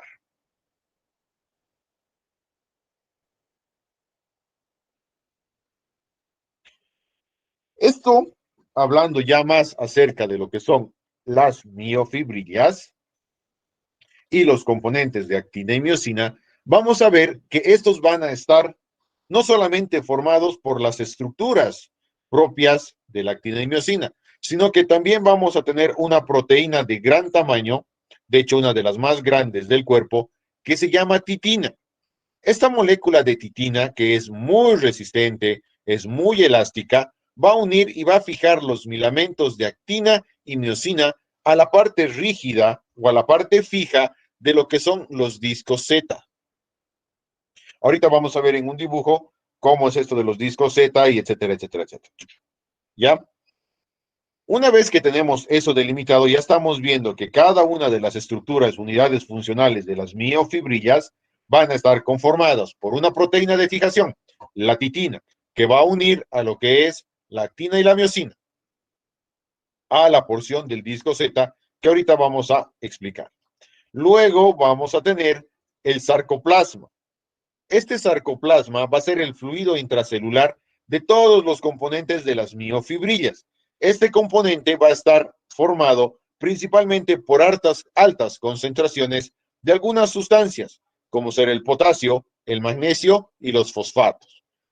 Cada una de las miofibrillas va a estar compuestos a nivel de lo que es su membrana por gran cantidad de lo que son mitocondrias, que van a estar paralelas. Estas mitocondrias van a ser las encargadas de producir energía, de brindar energía a todo esto. Y además, cada una de estas va a tener su propio retículo sarcoplasmático. Este retículo sarcoplasmático igual va a tener una función importante en el almacenamiento de iones para poder realizar el efecto de la contracción muscular. Acá tenemos la descripción. Estamos viendo el músculo, que es aquí el componente total, luego vamos a ver el fascículo. En cada fascículo nosotros vamos a encontrar la fibra muscular. Esta fibra muscular nos va a dar lo que son estas miofibrillas. Cada miofibrilla va a estar organizada de forma de que va a tener ciertas características de color. Estas características de color que se le van a dar es lo que le dan la característica al músculo de hacerlo llamar músculo estriado. Este músculo estriado va a tener esas características de conformación, ¿ya? Que les decía que le van a dar esto, donde vamos a tener lo que son las bandas I, las diversas bandas. Vamos a tener bandas I, bandas A y las bandas Z, o los discos Z. Estos discos Z van a ser las zonas de fijación de estas proteínas, de la actina y de la miosina, ¿ya?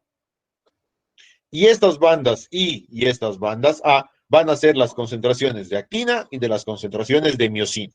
Estas son las que van a producir cierta actividad del movimiento por el acortamiento de la longitud entre los discos Z. Todo el espacio que se ubica entre disco Z y disco Z se llama sarcómero. Este sarcómero va a tener esta estructura, fíjense. Aquí tenemos el disco Z, esta línea. Disco Z. Al centro, las porciones centrales son las concentraciones de miosina. Y estos más delgados de acá son las de actina, por eso se ven más claros. Estos van a estar formados por diferentes estructuras. Por ejemplo, a nivel del filamento de actina, vamos a tener moléculas de algo que se llama la G-actina. Esto va a ayudar a formar lo que son estas cadenas de hélice, ¿ya? Junto con las otras para formar el filamento F de actina, que es el filamento activo, que es la composición de las moléculas de G-actina junto con esta organización, más ciertas moléculas de la F-actina. Eso va a producir la conformación de la actina como tal. Luego tenemos el filamento de miosina. El filamento de miosina va a tener lo que es una molécula larga que va a estar dividida en dos partes. Una que nos va a dar lo que es la merosina ligera, que va a formar parte del cuerpo, y la merosina pesada, que es la que va a formar parte de la cabeza. Entonces, al formar esta parte de la cabeza, nosotros vamos a ver que esta merosina pesada es la que va a formar los puentes cruzados. Estos puentes cruzados, que son estas pequeñas proyecciones abultaditas que se pueden ver aquí y estos puntitos blancos que se ven acá, van a ser los encargados del movimiento y el desplazamiento hacia lo que son los filamentos de actina para traccionarlos hacia el centro, lo que va a ser la banda conocida como banda H o punto central de fijación. ¿Ok? Entonces aquí tenemos la disposición de las estructuras. Esto es una miofibrilla. Este es el aparato de membrana que se conoce. Vamos a tener los discos, tenemos esto, aquí está la miofibrilla. La miofibrilla va a estar cubierta y recubierta por esto que se llama el retículo sarcoplasmático. Este retículo sarcoplasmático va a envolver y va a cubrir a toda la miofibrilla. Esta miofibrilla va a estar agrupada.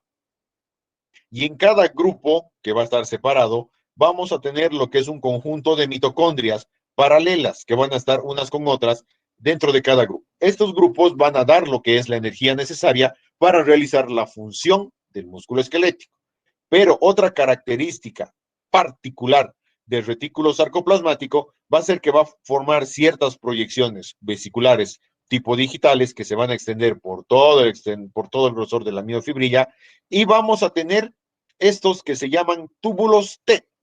Estos túbulos T, como los vamos a ver más adelante a más detalle, van a recorrer a la profundidad donde vamos a estar dentro del grupo o cúmulo de las miofibrillas.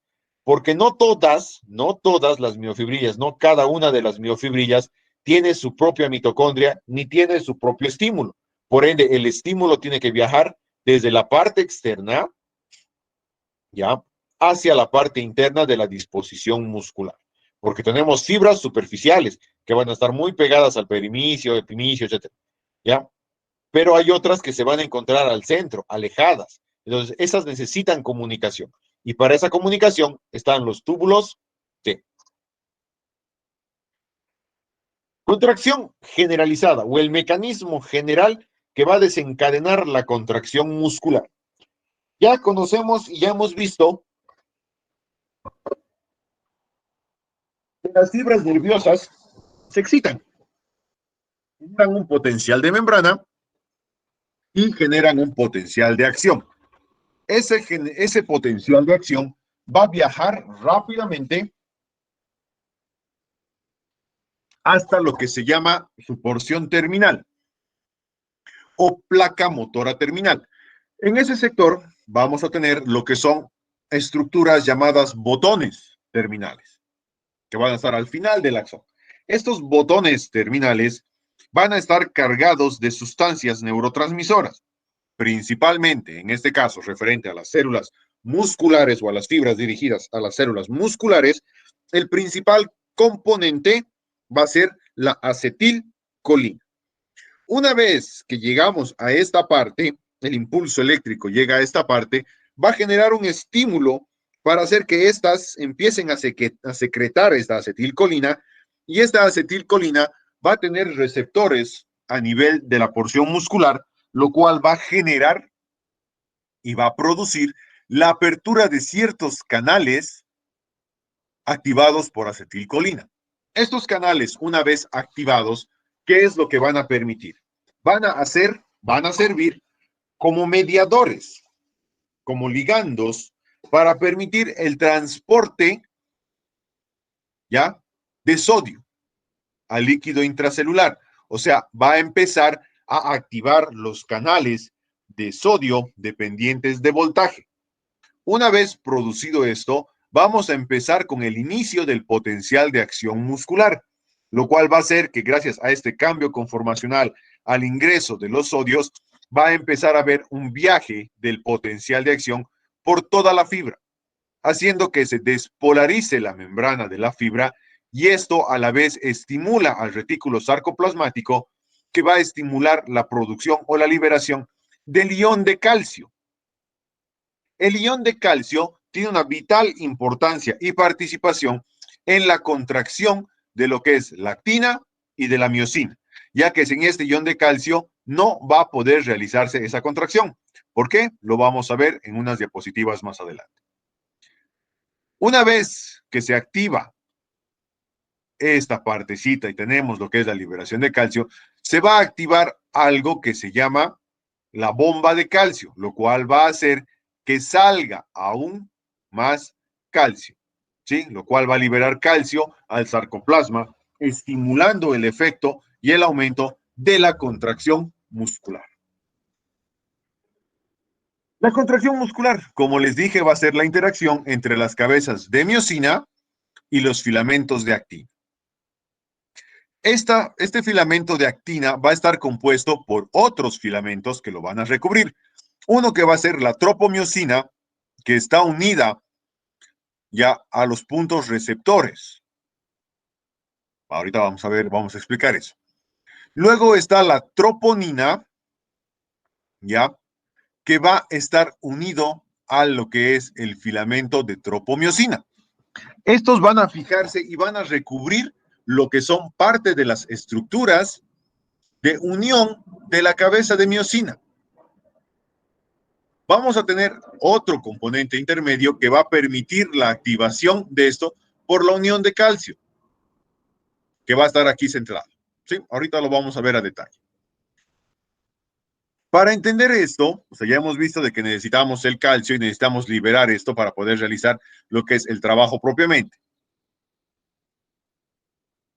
Vamos a ver de que esta contracción muscular se va a dar gracias a que estas cabecitas que tenemos acá, ¿sí?, se van a unir a lo que son esos receptores de la actina y van a empezar a jalar. ¿Cómo? Estos, si se fijan, tienen una forma como de resorte. Entonces, ¿qué es lo que va a pasar? Se van a estirar, se van a unir a los puntos de acción y van a jalar. Luego se van a soltar, otra vez se van a estirar, se van a unir a otro punto y van a jalar. Como cada filamento de miosina tiene aproximadamente 200 moléculas o un poco más, estas van a formar gran cantidad de puentes cruzados. Por ende, la tracción se va a dar de manera secuencial, permitiendo que mientras que una cabeza se une, la otra mantiene tensión o está jalando. Entonces es un movimiento cíclico donde permite el cambio conformacional de esto, traccionando hacia un solo lado las fibras. O sea, yendo que vayan hacia la línea A, hacia el punto central, van contrayéndose cada vez más. Pero estas cabecitas de miosina no actúan porque sí, necesitan de lo que es energía. Y esa energía la obtienen ¿de quién? Del ATP. ¿Mediante de qué? ¿Mediante qué, perdón? Mediante de la ATPasa, que es una enzima que descompone el ATP haciendo que éste libere energía gracias a su descomposición. Ya sabemos cómo funciona, cuáles son los componentes, pero ahora vamos a entender bien qué es lo que pasa. Dentro de este filamento de actina, como ya les había mencionado, tenemos algunos componentes. Los primeros que les presenté, la tropomiosina, que es un filamento que va a cubrir los puntos receptores para la cabeza de miosina, y la troponina, que es una proteína que va a estar unida a esta tropomiosina. Cada una de estas, ya, va a tener su propia característica y vamos a desarrollarlo con calma. El esqueleto, todo el esqueleto de este filamento va a estar formado por lo que se llama la proteína F, actina bicatenaria. Vamos a ver que cada una de estas hebritas, de estos pares, va a estar formada por proteína G, por actina G. Esta actina G va a tener a nivel de estos sus receptores algo que se llama un receptor para el ADP, o sea, para el resultado de la descomposición del ATP. Vamos a tener esta otra fibra de enzima que es, o sea, que la tropomiosina, que es esta otra fibra que compone la cadena del filamento de actina, va a producir un bloqueo a nivel de los puntos receptores. Esos puntos receptores van a estar bloqueados, por ende no va a haber contracción muscular mientras sigan bloqueados. Y aquí la troponina, este complejo de aquí, va a tener 3 subunidades. La troponina I, que es la que va a estar fijada netamente o va a tener gran afinidad por la actina, va a estar unida a la actina propiamente fija, este chiquitito de acá. Vamos a tener la troponina T, que va a tener gran afinidad por esta tropomiosina, esta cadena delgadita que tapa los puntos de recepción de ADP, y la troponina C, que va a ser esta que se encuentra central, que va a cumplir una función de bisagra. ¿Ya? Entonces, esta función de bisagra se va a dar gracias a la activación ¿de quién? Del calcio. Por eso la importancia del calcio en el proceso de contracción muscular, porque esto va a unirse a esta troponina C. Esta troponina C va a cumplir una función de bisagra, que va a jalar la troponina T, haciendo de que ésta permita, libere o descubra los puntos de unión para la cabecita de miosina. Una vez que están libres esos, esta cabeza de miosina va a descomponer el ATP y va a generar su energía. ¡Pum! Va a ir y se va a fijar. Y al fijarse, va a empezar a traccionar hacia un lado. ¡Pum! Va a ir, va a fijarse y va a empezar a traccionar hacia el otro lado. ¿Sí? Entonces, acá ya vamos a ver de que todo este sistema va a tener un trabajo en particular. Como dijimos previamente, el complejo troponina-tropomiosina inhibe la función de la actina. Y el calcio, cuando hay calcio libre, se va a unir a esta troponina C y va a activar gracias a la contracción de esta proteína para liberar los puntos de unión. Por ende, estos bracitos se van a unir, ¡pam, pam!, a los puntos de acción y van a liberar la energía realizando la tracción de la fibra, una y otra vez. Se va a dar algo que se llama la teoría de la cremallera. Esta teoría de la cremallera, todos conocemos lo que es una cremallera o un cierre, que comúnmente lo llamamos, que sobrepone los dientes, ¿verdad? Para cerrar, uno va con otro, si no, no se puede cerrar. Entonces, esta teoría de la cremallera nos dice de que las cabezas de miosina se unen a los de actina en los puntos de unión, que van a estar relacionados con la G-actina, lo cual va a hacer que estos brazos se contraigan y jalen. Se contraigan y jalen, generando lo que es el desplazamiento de la fibra y la contracción muscular, o lo que se llama comúnmente golpe activo. Y dentro de ese golpe activo es la unión al punto, se une a ese punto, y al momento de traccionar, la energía está liberada. Por eso se sueltan y vuelven a realizar el trabajo propiamente. Para esto, igual necesitamos energía. Y las principales fuentes de energía van a estar relacionadas a los fosfatos de alta energía, o en este caso, al adenosín trifosfato. Antes de continuar, ¿están entendiendo? Sí, doctor. Un ¿Para poco me todos está confundí. claro? En la última parte, doctor, me confundí un poco. ¿En cuál? En los mecanismos generales de la construcción. O sea, ¿aquí o más adelante? Sí, en esa parte del mecanismo. Ya, vamos a repetir, el mecanismo molecular. Entonces, para entender esto, vamos a repetir. Tenemos el filamento de miosina y tenemos el filamento de actina. El filamento de actina va a estar compuesto por una cadena bicatenaria y va a tener lo que es un complejo asociado, que es el complejo troponina-tropomiosina. Este complejo de troponina-tropomiosina va a cumplir una función particular: cubrir y liberar los puntos de unión para realizar la actividad de contracción muscular, o sea, para permitir que esta cabeza de miosina se una y traccione. Cuando nosotros tenemos un efecto de contracción muscular, ¿qué es lo que pasa? Esta molécula de miosina, que va a estar conformada por cadenas, va a tener una forma de resorte, una forma de enrollado, lo cual va a permitir que estas cabecitas, que son muy afines a los puntos de unión de la actina, se unan. Al unirse, estos van a generar tracción por la liberación de energía gracias a la descomposición del ATP. Para que esto se produzca, necesitamos que todos los filamentos de miosina tengan estas sus cabecitas en gran cantidad.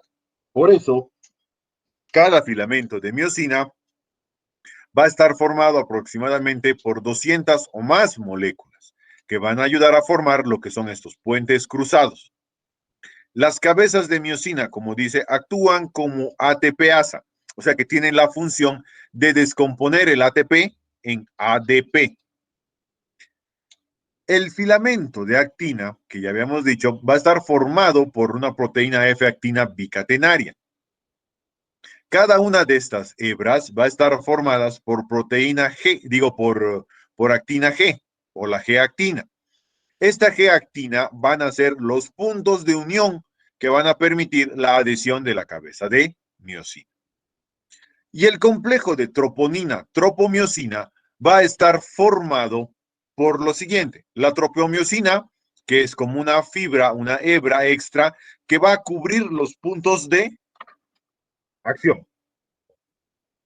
Y vamos a tener la troponina. La troponina va a estar compuesta por 3 elementos o subunidades fundamentales. La troponina I.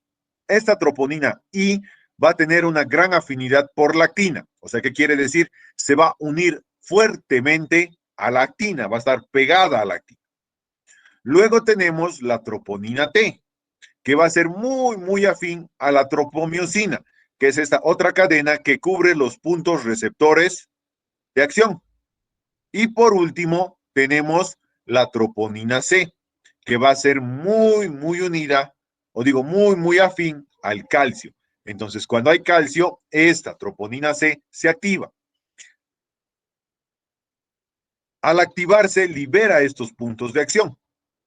Por ende, hay una respuesta, ya que estos puntos de acción de la actina G son afines a esta cabeza de miosina y permite que estos se muevan hacia ellas. Esto nos da en un resumen: el complejo troponina-tropomiosina inhibe la actuación de la actina y el calcio activa e inicia la fijación de la miosina en la actina, lo cual nos da la teoría de la cremallera. ¿Qué significa esto? Que estas cabecitas se van a unir a los lugares específicos de recepción, que son los puntos de G-actina. Eso va a hacer que estos brazos, una vez que se han unido, jalen. Al jalar, contraen. Al contraer, van acortando la fibra muscular. Para que ocurra eso, una vez que se ha unido, para realizar la contracción del brazo, ¿qué pasa? Hay que descomponer este ATP. Hay que convertirlo en ADP. Eso va a generar lo que se llama la contracción muscular o el golpe activo, que es, se une la cabecita, se libera energía, ¡jala! Es como un tiracuerdas, ¿sí? Donde tenemos que jalar y jalar y jalar la fibra o la actina para acortar el volumen muscular. ¿Hemos entendido ahora mejor? Sí, doctor, más claro, gracias. Sí, doctor. Muy bien. Ahora vamos a hablar de las fuentes de energía. Las fuentes de energía van a estar relacionadas, como les dije, con una sustancia, el ATP. El ATP se produce como resultado del metabolismo por la obtención de glucosa, iones y oxígeno. Esta ATP va a permitir lo que es la energía para realizar el golpe activo. ¿Cómo funciona? Cuando está en reposo, ya, la cabecita está ahí quietita. Cuando se liberan los puntos de unión, la miosina se va a unir a un ATP, ya, y va a empezar a actuar su efecto ATPasa. Cuando se desbloquean por completo los receptores, esta cabecita de miosina se une a la actina, ¡pac! Y al momento de unirse a la actina, hace que la ATPasa descomponga al ATP en ADP, lo cual genera el golpe activo. ¿Qué quiere decir? Se ha unido, ¡pum! Se descompone el ATP y jala. Ha generado lo que es ese golpe activo, ¿ya? Lo cual va a hacer que se desprenda esto que se llama el ADP y el fosfato. Una vez que se desprende este ADP y el fosfato después de eso, ¿qué es lo que va a pasar? Se va a unir una molécula de ATP nueva. Al unirse la molécula de ATP le dice soltate, se suelta. Pero como tiene un efecto ATPasa, va a ir a una gran unión a los complejos de actina, va a ver de que siguen estando libres y ¡pum! Se vuelve a unir al siguiente. Y otra vez se repite el ciclo, entonces se descompone el ATP formando ADP y fosfato y se jala. Y otra vez viene otro ATP, se une, se suelte, sigue abierto, otra vez al siguiente punto, lo agarra y lo jala. Y así una y otra y otra y otra vez hasta que el músculo ya no se pueda contraer, deje de contraerse o inhibamos la acción de contracción. ¿Se entiende? Sí, doctor. Muy bien, vamos a continuar. Ahora, ¿qué es lo que va a pasar? Ya hemos visto que los filamentos se van a unir entre sí. Van a empezar a trabajar, van a empezar a actuar. Acá en esta imagen, en el primer cuadro, en el cuadro del centro en sí, ¿qué es lo que vamos a tener? Una imagen de cómo se encuentran las fibras. Las fibras están separadas, libres, a buena distancia. Vamos a empezar el proceso de la contracción. Cuando empezamos el proceso de la contracción, vamos a pasar a la línea C. Estos filamentos de miosina se unen a los de actina y empiezan a jalar, empiezan a jalar. Vamos a llegar al punto B, que es el punto máximo de contracción. Ahí hemos llegado, el punto B. Hasta ahí es donde el músculo se puede llegar a contraer de manera normal. Luego viene el efecto de la superposición, donde vamos a hacer que estos filamentos de actina se sigan jalando un poco más, gracias a que la miosina aún tiene cabezas libres en su porción libre también, lo cual va a hacer que la longitud del sarcómero se reduzca un poco más en un golpe extra, o sea, va a hacer que el músculo se acorte lo más que pueda, que llegue a la flexión máxima. Y eso se ve en este cuadro, donde nosotros vamos a ver de que el músculo se encuentra en reposo con una contracción ligera, pero cuando hay un aumento en la tensión, un aumento en la fuerza, o directamente se realiza la misma contracción, en este acortamiento de las fibras, vamos a ver que aumenta la tensión muscular y por ende aumenta lo que es el poder de la fuerza. Si se fijan, a una contracción normal la fuerza es alta, la fuerza es marcada y que va disminuyendo poco a poco o va aumentando dependiendo de la actividad a realizar. Ahora que sabemos que existen las fuentes de energía como el ATP, vamos a ver de que esta no es la única fuente de energía y que nosotros necesitamos de más fuentes de energía para poder cumplir y compensar toda la actividad física muscular que nosotros realizamos. Lo primero que vamos a tener es el uso del ATP. El ATP tiene una concentración aproximadamente de 4 milimoles, lo cual nos va a dar una energía de contracción de 1 a 2 segundos. O sea, ya, nada más. Rapidito. Para todos los movimientos que hacemos, se utiliza eso porque son movimientos relativamente lentos, no constantes, etc. Además que el ATP, como se tiene producción constante, se mantiene. Luego vamos a tener otra que es la fosfocreatinina, que es un elemento igual asociado a la unión de fosfatos con creatinina. Eso va a hacer que se genere un efecto más duradero y más prolongado de lo que es la fuerza de contracción, aumentando la contracción a una duración de 5 a 8 segundos, o sea, una contracción más sostenida. Luego vamos a tener otro que es la vía de la glucólisis.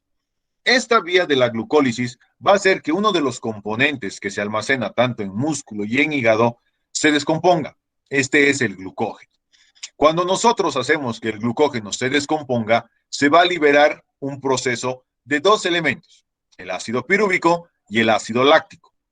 Estos, ácido pirúvico y ácido láctico, nos van a brindar fuente de energía, ¿ya?, que se pueden producir y que pueden generar energía en ausencia de oxígeno, lo que vendría a ser la vía anaerobia, o sea, falta de oxígeno.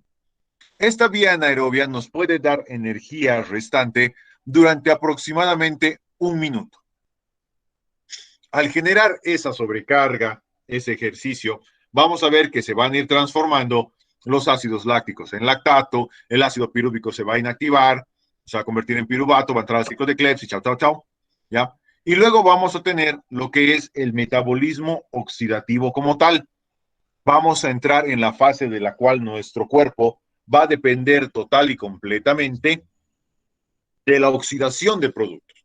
Por ejemplo, de la oxidación de glucosa a través de la oxidación de los productos finales de la glucólisis. Sí, o sea, vamos a oxidar el ácido pirúvico, vamos a oxidar el ácido láctico formando lactato. Luego vamos a tener la oxidación de otros nutrientes, como ser los hidratos de carbono ingeridos, o sea, azúcares, disacaridasas, monosacaridasas, etcétera, las grasas y las proteínas. En estos casos, cuando llegamos a este metabolismo oxidativo, vamos a tener nosotros de que podemos realizar funciones o ejercicios durante horas y horas, ¿ya?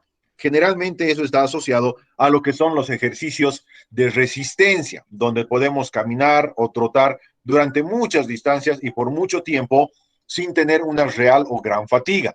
Obviamente que si no reponemos estos elementos, hidratos de carbono, grasas y proteínas, que son los que nos dan la energía, obviamente vamos a acabar consumiendo nuestras reservas y por ende vamos a tener falta de energía. Entonces, estas son las fuentes que nos van a producir lo que es la energía, ¿sí? Claro que en esta vía de la glucólisis, sobre todo, nosotros tenemos que tener cierto cuidado porque la producción de estos ácidos pirúvico y láctico van a alterar también la concentración, se van a alterar, perdón, a nivel de lo que es la sarcómera, de lo que es la fibra muscular, y al aumentar la acidez de la zona van a afectar al movimiento muscular. Por eso cuando nosotros trabajamos ejercicios anaeróbicos, o sea, ejercicios de alta intensidad, de corta duración, y luego al día siguiente estamos con lo que aquí llamamos macurca, ¿ya? En otros lados se llama una fatiga muscular, pero asociada a la acumulación de cristales de ácido láctico y lactato, que van a hacer que la zona se encuentre ácida y reduzcan las absorciones de oxígeno, que se reduzca la absorción de nutrientes y además generando daño a la fibra muscular porque los cristales de ácido láctico y lactato van a cortarlas y van a dañarlas provocando pequeñas lesiones, lo cual hace que nosotros tengamos ese dolor de la fatiga, del cansancio muscular, de la macurca que nosotros utilizamos, ya, que es un dolor intenso, porque incluso cuando te tocas, te duele. ¡Au! ¿No? Intentas hacerte masajitos y te duele. Quieres estirar tu brazo y te duele. Quieres contraer y te duele. O sea, hagas lo que hagas, te va a doler. ¿Por qué? Porque tienes eso, una zona ácida alrededor del músculo, más cristales de esto que van a dañarlo cada vez que tú muevas. Obviamente, para eliminar esto, ¿qué tienes que hacer? Ciclos aerobios, ya que vas a generar un irrigado sanguíneo, vas a arrastrar el ácido pirúvico y el ácido láctico, los vas a oxidar y vas a producir energía. ¿Qué hora es? Zorro del Ya vi. cambio. Nadie me ha dicho nada, tienen que hacerme recuerdo.